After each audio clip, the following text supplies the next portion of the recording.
ప్రభు పేరట మీ అందరికీ శుభాభివందనములు. ఈరోజు మన అనుదిన వాక్య ధ్యానమైన ఎడారిలో సెలయేర్లలోని వాక్యము. అందుకాయన ఆమెతో ఒక్క మాట అయినను చెప్పలేదు. మత్తయి సువార్త 15వ అధ్యాయము 23వ వచనము. ఊహించని విధంగా హృదయ విదారకమైన వేదన వచ్చిపడి, లేక ఆశలు పూర్తిగా అడుగంటుకుపోయి, లేక మనసు వికలమైపోయేటంతగా దీనస్థితి దాపరించి కృంగిపోయి ఉన్నవారెవరన్నా ఈ మాటలు చదువుతున్నారేమో. నీ దేవుడు చెప్పే ఓదార్పు మాటల కోసం ఆశగా ఎదురు చూస్తున్నావేమో. కానీ నిశ్శబ్దమే నీకు ఎదురు కావచ్చు.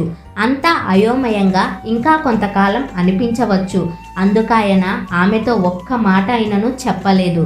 బలహీనమైన హృదయాలు ఓపిక పట్టలేక పిలిచే హృదయ విదారకమైన పిలుపులకి దేవుని సున్నితమైన హృదయం ఎంతగా నొచ్చుకుంటుందో. ఎందుకంటే ఆయన సమాధానం ఇవ్వకుండా ఉండవలసి వచ్చినది మన మంచి కోసమే.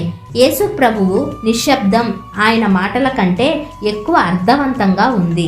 ఇది ఒక సూచన కావచ్చు, తిరస్కారానికి కాదు గాని సమ్మతికే, నిన్ను మరింతగా ఆశీర్వదించడం కోసమే. నా ప్రాణమా, నీవేళ కృంగి ఉన్నావు, ఇంకను నేనాయన్ని స్తుతిస్తాను. ఆయన మౌనం కోసం ఒక పాతకాలపు కథ ఉంది. ఒక ఆవిడకి కల వచ్చిందట. ఆ కలలో ముగ్గురు ప్రార్థన చేస్తున్నారు. దేవుడు వాళ్ళ చెంతకి వచ్చాడు. మొదటి స్త్రీ దగ్గరికి వచ్చి కరుణతో కృపతో వదనంలో వెళ్లి విరిసిన చిరునవ్వు ప్రేమను కురిపిస్తూ ఉండగా ఆమెతో మృదువుగా మధురంగా మాట్లాడాడు. ఆమెను వదిలి రెండో ఆమె దగ్గరికి వెళ్ళాడు. ఆమె నుదుటి మీద ఒక్క క్షణం చెయ్యి వేసి ఒక్కసారి ప్రశంసాపూర్వకమైన ప్రేమ దృక్కులతో ఆమెను చూశాడు. మూడో ఆమె వైపు చూడనైనా చూడకుండా ఆగకుండా దాటి వెళ్ళిపోయాడు. ఆ కలలో ఆ కలకంటున్న ఆమె అనుకుందట, దేవుడు మొదటి స్త్రీని ఎంత ప్రేమించాడు, రెండో ఆవిడ్ని కూడా మెచ్చుకున్నాడు. కానీ మొదటి ఆమె పట్ల చూపించిన ప్రేమను చూపించలేదు. మూడవ స్త్రీ మాత్రం ఆయన్ని ఎంతో బాధపెట్టి ఉంటుంది. అందుకే ఆమెతో మాట్లాడలేదు సరికదా, కనీసం ఆమె వంక చూడనైనా చూడలేదు. ఏం చేసిందో ఆమె? ఆ ముగ్గురు మధ్య అంత తేడాలెందుకు చూపించాడు ప్రభువు? దేవుడలా ఎందుకు చేశాడో ఆమె ఆలోచిస్తూ ఉండగా ఆయనే వచ్చి ఆమెతో ఇలా అన్నాడు, నన్నెంత తప్పుగా అంచనా వేశావు. మొదటి స్త్రీ నా మార్గంలో నడవాలంటే నా ప్రేమ, నా ఆపేక్ష ఆమెకి అవసరం. దినంలో ప్రతి క్షణం నేను నా ప్రేమతో ఆమెను వెంటాడుతూ ఆమె ఆలోచనల్ని చక్కబరుస్తూ ఉండాలి. లేకపోతే ఆమె దారి తప్పిపోయి పడిపోతుంది.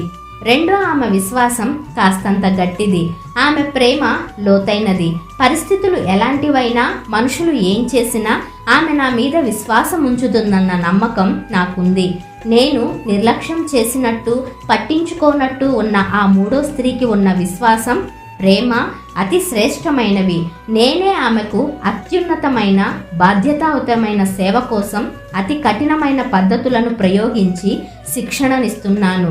ఆమె నన్ను అతి సన్నిహితంగా తెలుసుకుంది. మనసంతటితో నా మీద విశ్వాసం ఉంచింది. చూపుల్లో గాని, మాటల్లో గాని, చేష్టల్లో గాని నా మెప్పుదల కనిపించకపోయినా ఆమె విశ్వాసం చెక్కు చెదరదు. నేను ఎలాంటి పరిస్థితులు కల్పించినా ఆమె నిబ్బరంగా, నిస్సందేహంగా దాటిపోతుంది. స్వభావ సిద్ధంగా ఆమెలోని అణువణువు, ఆమె మనస్సు, జ్ఞానము వ్యతిరేకించినా నా మీద నిరీక్షణను మాత్రం వదులుకోదు. ఎందుకంటే నేనామెను నిత్యత్వం కొరకు సిద్ధపరుస్తున్నానని, నేను చేస్తున్నది ఇప్పుడు ఆమెకు అర్థం కాకపోయినా ఇక ముందు అర్థమవుతుందని ఆమెకు తెలుసు. నా ప్రేమలో నేను మౌనంగా ఉంటానెందుకంటే నా ప్రేమ మాటల్లో చెప్పలేనిది, మానవ హృదయం అర్థం చేసుకోలేనిది.